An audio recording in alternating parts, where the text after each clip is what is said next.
پچھلی ویڈیو میں ہم نے عمل زیرگی کو پڑھے، وہ عمل جس کے دوران نر کوٹ کے زیرے دان سے زیرے نکل کر مادہ کوٹ کی کلگی پر پہنچتے ہیں، عمل زیرگی کہلاتا ہے۔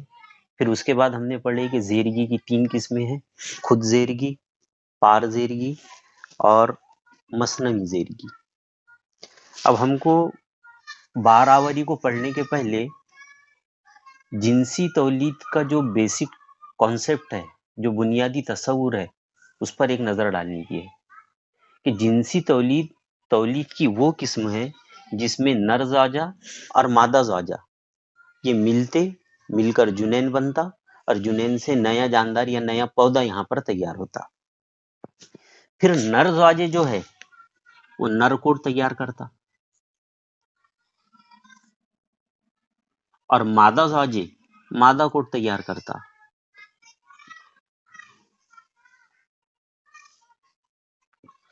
باراوری کیا ہے؟ باراوری وہ عمل ہے جس کے دوران نر زاجہ، فرض کر لو یہ نر زاجہ ہے اور یہ ہے مادہ زاجہ، یہ دونوں مل جاتے تو باراوری کہلاتی۔ تو نر اور مادہ زاجوں کا ملاپ کا عمل باراوری کہلاتا۔ ہم کو یہاں پر یہ پڑھنے کا ہے کہ باراوری کے پہلے کیا ہوتا، باراوری کے دوران کیا ہوتا، اور باراوری کے نتیجے میں جو چیزیں تیار ہوتی وہ مستقبل میں کیا کرتی، یہ ہم کو سمجھنے کا ہے۔ پھر سے ایک چیز ذہن میں رکھنا کہ جنسی تولید کے لیے نر اور مادہ زاجوں کا ملاپ ضروری ہے اور یہی ملاپ باراوری کہلاتا۔ پھر سے زیرگی کی طرف آؤ۔ آپ کو معلوم ہے کہ یہ مادہ کوٹ،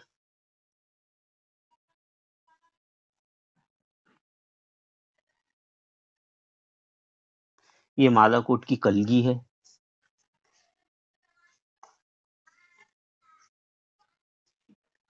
یہ نائے گل ہے،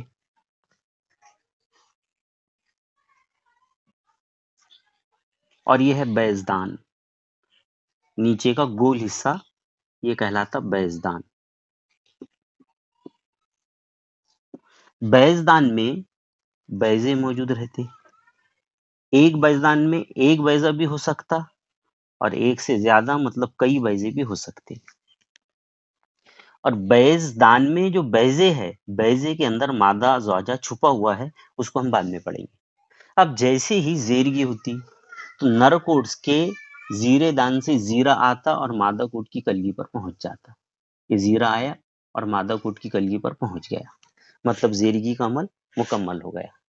جیسی زیرگی ہوتی اب دوسرا مرحلہ ہے زیرے کے اپچنے کا عمل۔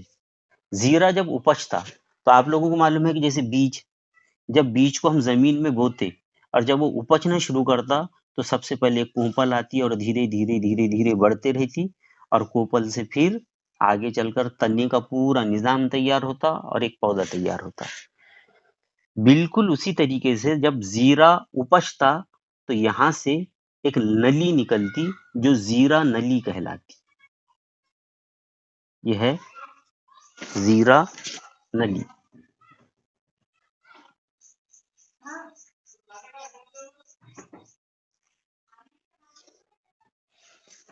اب جیسی زیرہ نلی اپچنا شروع ہوتی، بڑھنا شروع ہوتی، یہ جو زیرے میں مرکزہ تھا وہ مرکزہ زیرے نلی میں آ جاتا، اور اس کے علاوہ یہاں پر جو خلیہ مائع تھا وہ بھی زیرہ نلی میں آ جاتا۔ اب زیرہ نلی دھیرے دھیرے بڑھتے رہتی، اب آ گئی وہ نائے گل کے درمیان میں۔ جیسی نائے گل کے درمیان میں آتی، اس میں کا جو مرکزہ ہے وہ تقسیم ہوتا اور تقسیم ہو کر 2 نر زاجے تیار کر لیتا۔ فرض کر لو یہ نر زاجہ ایک اور یہ دوسرا نر زاجہ، اس کو اگر بڑا کر کے بنائیں گے تو نر زاجہ یہ ایسا رہتا، یہ خلوی رہتا اور اس کو حرکت کرنے کے لیے فلیجلا رہتے۔ اب یہ زیرہ نلی اور بڑھتے رہتی اور بڑھتے بڑھتے یہ بیضدان میں داخل ہوتی اور بیضدان سے پھر بیضے میں داخل ہوتی۔ اب بیضے کے اندر یہ جو بیضہ ہے، یہ بیضے کے اندر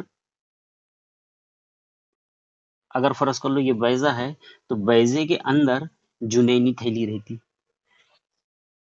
پہلے زیرہ نلی بیضے میں داخل ہوتی، پھر جنینی تھیلی میں داخل ہوتی، اب جنینی تھیلی میں داخل ہوگی. اب ہم کو پڑھنے کا ہے کہ جنینی تھیلی میں داخل ہونے کے بعد بیضہ نلی کا زیرہ نلی کا کیا ہوتا. یہ ہے بیضے کے اندر موجود جنینی تھیلی. یہ آگے فرض کر لو زیرہ نلی. جیسی زیرہ نلی جنینی تھیلی میں داخل ہوتی. اب جنینی تھیلی میں ہے کیا؟ یہ دیکھو، یہ ہے بیض خلیہ، یہ ہے اس کے ہمکار خلیات جو اس کے معاون ہیں، مددگار ہے، اور درمیان میں دو مرکزیں ہیں جو کہلاتے ہیں قطبی مرکزیں. یہ بیض خلیہ، اس کے دو ہمکار خلیات، اور یہ جو ہے یہ ہے قطبی مرکزیں دو. یہ ہے جنینی تھیلی. جیسے ہی زیرہ نلی جنینی تھیلی میں داخل ہوتی، اس کا بیرونی سرا، سب سے آخری ٹپ سرا، یہ حل ہو جاتا، اور اس کے اندر جو دو نرم زاوجے تیار ہوئے تھے وہ جنینی تھیلی میں آزاد ہو جاتے. یہ ایک نر زاوجہ، یہ دوسرا نر زاوجہ. ایک نر زاوجہ ملتا بیض خلیے سے، یا اس کو آپ مادہ زاوجہ بھی بول سکتے. ایک نر زاوجہ ملتا ایک مادہ زاوجے سے. یہاں پر ایک باراوری کا عمل ہو گیا، نر زاوجہ اور مادہ زاوجہ مل گیا. چونکہ باراوری یعنی نر اور مادہ زاوجوں کا ملاپ، اور یہاں پر نر اور مادہ زاوجے مل گئے، اس لیے باراوری کا عمل ہو گیا. اب سوال یہ پیدا ہوتا کہ یہ جو دوسرا نر زاوجہ ہے وہ کیا کرتا. تو یہ دوسرا نر زاوجہ فلیجیلا کی مدد سے حرکت کرتے کرتے یہ قطبی مرکزوں کے پاس آتا اور یہ ان سے مل جاتا. جیسے ان کے پاس آتا اور ملتا، یہ پھر باراوری کا عمل ہوا. یعنی بند بیج نباتات میں باراوری کا عمل دو بار ہوتا.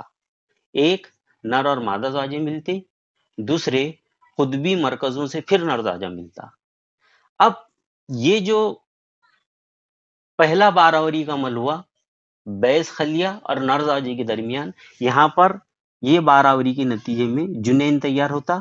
جب یہ بیج مکمل تیار ہو جائیں گا اور جب اس کو بوئیں گے، نیا پودا تیار ہوگا تو وہ اس سے تیار ہوتا.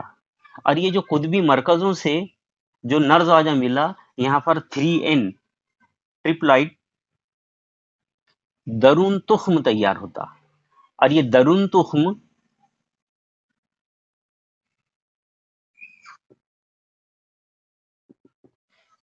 تخم جب بیج اپجتا، یہ فرض کر لو کوئی بیج ہے، یہاں پہ یہ بیض خلیہ اور نر زاوجے کے ملاپ سے یہاں جگتا تیار ہوا تھا، اور یہاں پر یہ ہے قطبی مرکزیں، اور نر زاوجے کے ملاپ سے جو درون تخم تیار ہوا تھا وہ یہ درون تخم یہ ہے. جیسی آپ زمین میں بیج کو بوتے، ابھی پودا آیا، پہلے کونپل پھر پودا، تو یہاں پر ابھی اس کو بیج، یہاں پر ابھی پتے تیار نہیں ہوئے، مطلب اس کا شعاعی ترکیب کا عمل شروع نہیں ہوا، لہٰذا یہ غذا تیار کرنے کے لائق نہیں ہوا.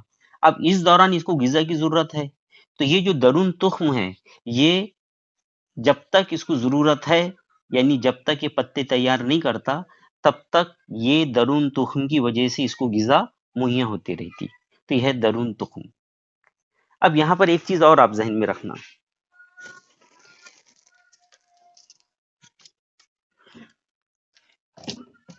پھول میں جتنے بھی حصے رہتے، یہاں پر آپ لوگوں کو معلوم ہے کہ یہاں پہ رہتا پیالہ گل، پڑھے تھے ہم نے، پھر یہاں پر رہتا تاج گل، اس کو بھی پڑھے ہم نے، پھر رہتا نرکوٹ، اس کو بھی ہم نے پڑھے، اور یہ ہے مادہ کوٹ. تو ہوتا یہ کہ نرکوٹ کا کام مکمل ہو گیا، وہ جھڑ جاتا. پھر تاج گل کا کام ہو جاتا، وہ دونوں طرف سے جھڑ جاتا. پھر نرکوٹ نے اپنا کام کر دیا، نر زاوجے تیار کر دیا، وہ بھی جھڑ جاتے. مادہ کوٹ کی کلگی نے اپنا کام کر دی، یہ بھی جھڑ جاتی. اور آخری میں یہاں پر پودے سے جڑا ہوا رہتا بیضدان. لیکن یہ بیضدان میں جو بیضے ہے اور بیضوں کے اندر جو جنینی تھیلی ہے، اور جنینی تھیلی کے اندر جو مادہ زاوجہ ہے اس سے اب نر زاوجہ مل چکا، اس لیے یہ جو بیضہ ہے یہ اب بیج میں تبدیل ہو گیا. مطلب بیضے آگے چل کر یعنی مستقبل میں بیج میں تبدیل ہوتے، اس میں جتنے بیضے ہوں گے اتنے بیج تیار ہوں گے. اور یہ جو بیض دان ہے یہ پھل میں تبدیل ہو جاتا. فرض کر لو اگر یہ بیضدان تربوز کا ہے تو یہ 12 آوری کے بعد بڑھتے بڑھتے بڑھتے بہت بڑا ہو جاتا اور تربوز کی شکل اختیار کر لیتا. اگر یہ بیضدان انار کا ہے تو یہ انار کے پھل میں تبدیل ہو جاتا اور اندر کے جو بیضے ہیں وہ بیجوں میں تبدیل ہو جاتے. اس طرح سے ہم یہ نتیجہ اخذ کر سکتے کہ ہاں یہاں پر ایک بات اور ذہن میں آپ کو رکھنی کی ہے کہ جب زیرگی ہوتی مطلب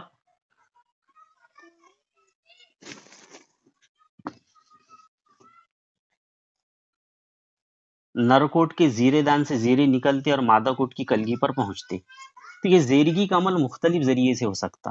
ہوا کے ذریعے زیرے منتقل ہو سکتے، پانی کے ذریعے ہو سکتے، پرندوں کے ذریعے ہو سکتے، کیڑوں کے ذریعے ہو سکتے.